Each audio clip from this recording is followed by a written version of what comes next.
একটা কথাই বলা আছে যে কেউ খারাপ উদ্দেশ্যে ফোন দিবেন না ভাই। আমি সত্যিকারের অর্থে বিয়ে শাদী বসার জন্য ইউটিউবের সামনে আইছি।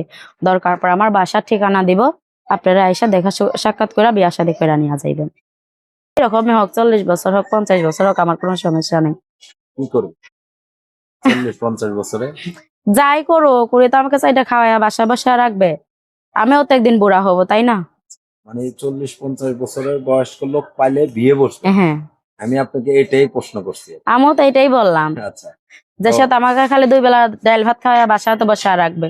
আচ্ছা, এখনকার দিনে ইয়াং মেয়েরা কেন বয়স্ক লোকের কাছে বিয়ে বসতেছে? শোনেন, এখনের যুগে তো দেখেন সোশ্যাল মিডিয়া ভাইরাল হয়, মনে করেন একটুকে একটুকে মায়েরা জোয়ান জোয়ান পোলারা বিয়ে করে একটা বাচ্চা হইবে ফেলা দেওয়া চলে যাবে। হ্যাঁ, আর ওনারা তো ইয়ং ছেলেদের তো কোনো টেনশন নেই, আর একটা বিয়ে করতে পারবে। আর বয়স্ক লোক উনি তো মনে করেন আর ওরকম ভাবে ওরকম মেয়ে খুঁজবে না, একটা পাইলে ওনাদের যথেষ্ট। তাহলে আপনি একজনের বাঁধনে থাকতে চাচ্ছেন। হুম। আচ্ছা, তো দেখা গেল যে এই যে 50-60 বছরের বৃদ্ধ লোকের কাছে বিয়ে বসবেন, হ্যাঁ, সেই বৃদ্ধ লোক কয়দিনে বাঁচবে? যে দিনই বাঁচো ওনার আগে তো আমিও মারা যেতে পারে, এটাকে বলতে পারবো আমরা? এটা আল্লাহ তাআলা বলতে পারবে। তো আপু, আসসালামু আলাইকুম। ওয়ালাইকুম সালাম। কেমন আছেন? আছি ভাই, আলহামদুলিল্লাহ ভালো। আপনার নাম ঠিকানা একটু বলেন। নাম সুস্মিতা। সুস্মিতা। গ্রামের বাড়ি? মানিকগঞ্জ, সাটুরিয়া। মানিকগঞ্জ, সাটুরিয়া। এই যে ক্যামেরার সামনে কেন আসছেন?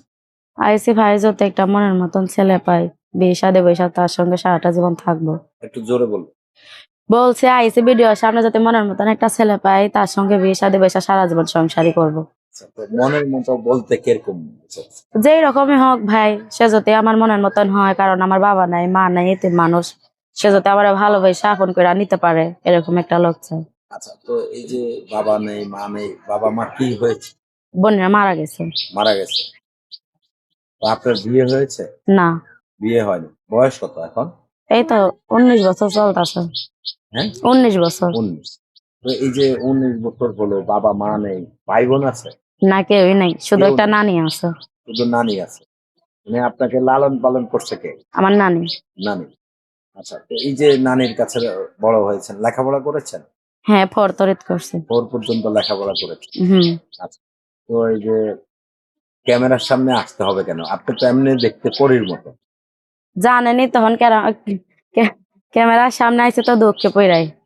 না, বাবা নাই মা নাই, এরকম একটা গার্জিয়ান নাই, বুঝছেন, এই কারণে আইছে। আপনারা দেখলে তো এমনি মানুষ নিয়ে যাবে।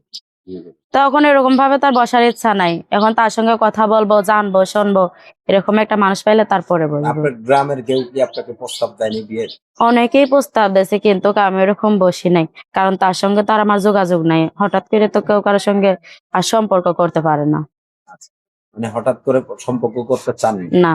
আচ্ছা, তাহলে কি ফোনে আগে সম্পর্ক করবেন? হ্যাঁ, মোবাইলের মাধ্যমে তার সঙ্গে কথা বলবো, সে আমাকে দেখবে, আমি তাকে দেখবো। কথাবার্তা হইলে আমার নানি আছে, আমার নানি গার্জিয়ান, ওনার সঙ্গে কথা বলাবো।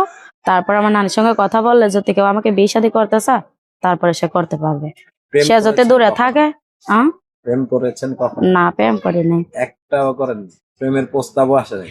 অনেকেই দিছে, কিন্তু আমি এরকম প্রেম টেম এগুলার প্রতি কোনো বিশ্বাস নেই। আজকালকার যুগে একটা ইয়ং ছেলে দেখা বিয়া বসলে 2 দিন প্রেম করবে, তারপর ফেলা দিয়া চইলা যাইবো, বুঝছেন। তাহলে আর কি একটা যে কোনো ছেলের সঙ্গে তুমি এভাবে কথা বলবা, দেখবা কোনো মূল্য নাই। আর একটা লোক যদি তোমাকে ওইভাবে বিশ্বাস করে বিয়া করো, উনি তোমাকে রাখবে, বুঝছেন। আচ্ছা, তাহলে কি আপনি ইয়াং বয়সের ছেলে চাচ্ছেন না? না, চাইতাছে একটা বয়স্ক পোলা, যাতে সে আমার 2 মুঠো ডাইল ভাত খাওয়া বাসায় বসা রাখতে পারে, কাজে যাইতে না দেয়। আমি টেইলার্সের দোকানে চাকরি করি। বয়স বলতে কিরকম বয়স? যে আপনার সাথে যদি কেউ যোগাযোগ করতে চায়, কেউ যদি আপনাকে সহযোগিতা করতে চায়, হুম, কিভাবে করবে? আমার ফোন নাম্বার আছে। আচ্ছা, মানে আপনার ফোন নাম্বারে যোগাযোগ করবে? হ্যাঁ, আচ্ছা, তো সেই নাম্বারটা আপনি বলতে পারেন? আপনি বলেন, তাইলেই হবে। আমি বললে হবে? আচ্ছা, দর্শক আপনারা যারা দেখছেন এই বোনকে, আপনার নাম জানি কি? সুস্মিতা। সুস্মিতা।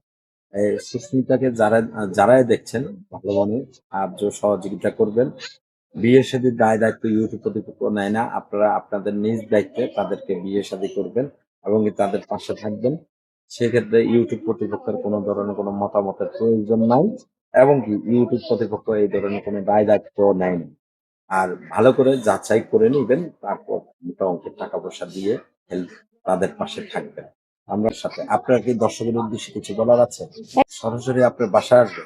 কোনো সমস্যা নেই। আচ্ছা, দর্শক শুনলেন, সরাসরি আপনারা তার বাসায় এসে বিয়ের প্রস্তাব দিয়ে বিয়ে করে নিয়ে যান। তো সকলে সে পর্যন্ত ভালো থাকবেন, সুস্থ থাকবেন। আল্লাহ হাফেজ। আসসালামু আলাইকুম।